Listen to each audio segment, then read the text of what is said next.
അസ്സലാമു അലൈക്കും വറഹ്മത്തുള്ളാഹി വബറകാതുഹു. അൽഹംദുലില്ലാഹി റബ്ബിൽ ആലമീൻ. അസ്സലാത്തു വസ്സലാമു അലാ റസൂലിഹിൽ അമീൻ മുഹമ്മദിൻ വഅലാ ആലിഹി വസ്ഹാബിഹി അജ്മഈൻ അമ്മാ ബഅദ്. അൻ ഇബ്നു ഉമർ അൻ റസൂലില്ലാഹി സ്വല്ലല്ലാഹു അലൈഹി വസല്ലം ഖാൽ ഇന്ന അബറൽ ബിർരി അൻ യസ്ല റജുലു അഹ്ല ഉദ്ദി അബീഹി. സഹോദരന്മാരെ, സഹോദരികളെ,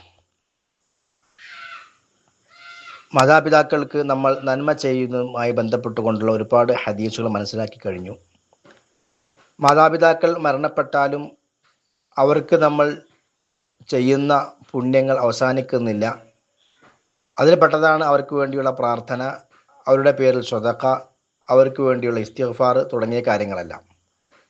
അതുപോലെ തന്നെ ഒരു വ്യക്തി തൻ്റെ മാതാപിതാക്കളോട് ചെയ്യുന്ന, അവരുടെ മരണശേഷം ചെയ്യേണ്ടുന്ന പുണ്യത്തിൽപ്പെട്ട ഒരു കാര്യമാണ് ഇവിടെ ഹദീസിലൂടെ പഠിപ്പിക്കുന്നത്. ഇന്ന അബറൽ ബിരി, നന്മകളിൽ ഏറ്റവും വലിയ നന്മ, ഏറ്റവും ശ്രേഷ്ഠമായത്, അൻ യസുല റജുലു അഹില ഉദ്ദി അബീഹി, ഒരു വ്യക്തി തൻ്റെ പിതാവിൻ്റെ ഇഷ്ട സുഹൃത്തുമായുള്ള ബന്ധം ചേർക്കുക എന്നുള്ളത്.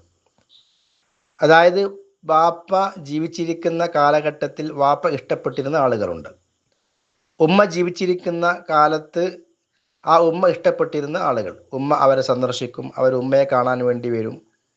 അതുപോലെ തന്നെ വാപ്പയുടെ ഇഷ്ടപ്പെട്ട ചില ആളുകളുണ്ടായിരുന്നു, അവരുമായായിരുന്നു വാപ്പയുടെ കൂടുതൽ കൂട്ടുകെട്ടുകളും ബന്ധങ്ങളും കാര്യങ്ങളൊക്കെ. വീട്ടിൽ എന്തുണ്ടെങ്കിലും അവരെ വാപ്പ വിളിക്കും, അവരുമായി കാര്യങ്ങൾ സംസാരിക്കുകയും കൂടിയാലോചിക്കുകയും ചർച്ച ചെയ്യുകയും ഒക്കെ ചെയ്യും. അപ്പോൾ വാപ്പ ഇഷ്ടപ്പെട്ടിരുന്ന, അതേപോലെ ഉമ്മ ഇഷ്ടപ്പെട്ടിരുന്ന ആളുകൾ, നമ്മുടെ വാപ്പയുടെയും ഉമ്മയുടെയും മരണശേഷം ആ ആളുകളുമായി നമ്മൾ ബന്ധം ചേർക്കുക എന്നുള്ളത് മാതാപിതാക്കളുടെ മരണശേഷം നമ്മൾ ചെയ്യുന്ന പുണ്യങ്ങളിൽ ഏറ്റവും ശ്രേഷ്ഠമായ പുണ്യമാണ്. അതാണ് അബറുൽ ബിർ, പുണ്യങ്ങളിൽ അഫ്ളലുൽ ബിർ, നന്മകളിൽ, അതായത് പുണ്യങ്ങളിൽ ഏറ്റവും ശ്രേഷ്ഠമായത് എന്താണ്?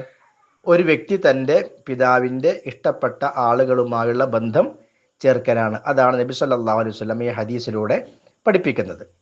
ഇമാം മുസ്ലിം ഉദ്ധരിക്കുന്ന ഒരു ഹദീസ് നമുക്ക് കാണാൻ സാധിക്കും.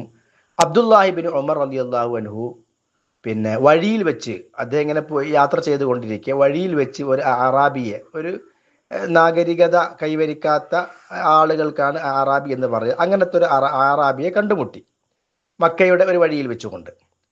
അപ്പോൾ അബ്ദുല്ലാഹി ഇബ്നു ഉമർ റളിയല്ലാഹു അൻഹു ആ അറാബിയോട് സലാം പറഞ്ഞു. എന്ന് മാത്രമല്ല, താൻ യാത്ര ചെയ്തിരുന്ന ആ കഴുതപ്പുറത്ത് ആ ആറാബിയെയും കയറ്റിയിരുത്തി. എന്നിട്ട് അബ്ദുല്ലാഹി ഇബ്നു ഉമർ തൻ്റെ തലയിൽ ധരിച്ചിരുന്ന ആ തലപ്പാവ് അത് ഊരി ഈ ആറാബിക്ക് കൊടുക്കുകയും ചെയ്തു. അപ്പോൾ അദ്ദേഹത്തിൻ്റെ കൂടെ ഇബ്നു ദീനാർ എന്ന വ്യക്തി ഉണ്ടായിരുന്നു. അദ്ദേഹം ചോദിച്ചു, ഇവരൊക്കെ ആറാബികളാണ്, എത്ര ചെറുത് കൊടുത്താലും അവർ തൃപ്തിപ്പെടും, പിന്നെ എന്തിനാണ് നിങ്ങൾ ധരിച്ച ഇത്രയും വിലപിടിപ്പുള്ള അല്ലെങ്കിൽ ഇത്രയും നല്ല ആ തലപ്പാവ് നിങ്ങൾ എന്തിനാണ് അദ്ദേഹത്തിന് കൊടുത്തത്? അദ്ദേഹം ഒരു ആറാബിയാണല്ലോ, എത്ര ചെറുത് കൊടുത്താലും തൃപ്തിപ്പെടുന്ന ആളുകളാണ് അവർ. ഇത് പറഞ്ഞപ്പോൾ അബ്ദുല്ലാഹി ഇബ്നു ഉമർ റളിയല്ലാഹു അൻഹു ഈ വ്യക്തിയോട് മറുപടി പറയുകയാണ്, ഇന്ന അബാ ഹാദാ കാന ഉദ്ദൻ ലി ഉമർ ഇബ്നുൽ ഖത്താബ്, ഈ വ്യക്തിയുടെ വാപ്പ എൻ്റെ വാപ്പ ഉമർ ഇബ്നുൽ ഖത്താബിൻ്റെ ഇഷ്ടപ്പെട്ട ആളായിരുന്നു, സുഹൃത്തായിരുന്നു. വഇന്നി സമിഅതു റസൂലല്ലാഹി സ്വല്ലല്ലാഹു അലൈഹി വസല്ലമ യഖൂൽ, നബി സല്ലല്ലാഹു അലൈഹി വസല്ലമ പറയുന്നത് ഞാൻ കേട്ടിട്ടുണ്ട്, ഇന്ന അബറൽ ബിദി സിലത്തുൽ വലദി അഹ്ല ഉദ്ദി അബീഹി, പുണ്യങ്ങളിൽ ഏറ്റവും ശ്രേഷ്ഠമായ ഒരു കാര്യമാണ് ഒരു വ്യക്തി അല്ലെങ്കിൽ ഒരു കുട്ടി തൻ്റെ പിതാവിൻ്റെ ഇഷ്ടപ്പെട്ട സുഹൃത്തുക്കൾ, ഇഷ്ടപ്പെട്ട ആളുകളോടുള്ള ബന്ധം ചേർക്കുക. അപ്പോൾ അതുകൊണ്ടാണ് ഞാൻ എൻ്റെ തലപ്പാവ് അദ്ദേഹത്തിന് ഊരി കൊടുത്തതും അതുപോലെ തന്നെ അദ്ദേഹത്തെ എൻ്റെ കഴുതപ്പുറത്ത് കയറ്റി ഇരുത്തിയതുമെല്ലാം. അപ്പോൾ ആ വാപ്പയോടുള്ള സ്നേഹത്തിൻ്റെയും വാപ്പയോടുള്ള നമ്മുടെ ബഹുമാനത്തിൻ്റെയും ഭാഗമായി ആ വാപ്പയുടെ മരണശേഷം വാപ്പയുമായി ബന്ധമുണ്ടായിരുന്ന ആളുകളെ സ്നേഹിക്കുകയും അവർക്ക് നൽകേണ്ടുന്ന ആദരവും ബഹുമാനവും നൽകുകയും ചെയ്യുക എന്നുള്ളത് ഇസ്ലാം പ്രേരിപ്പിച്ചതും പ്രോത്സാഹിപ്പിച്ചതുമായ ഒരു കാര്യമാണ്.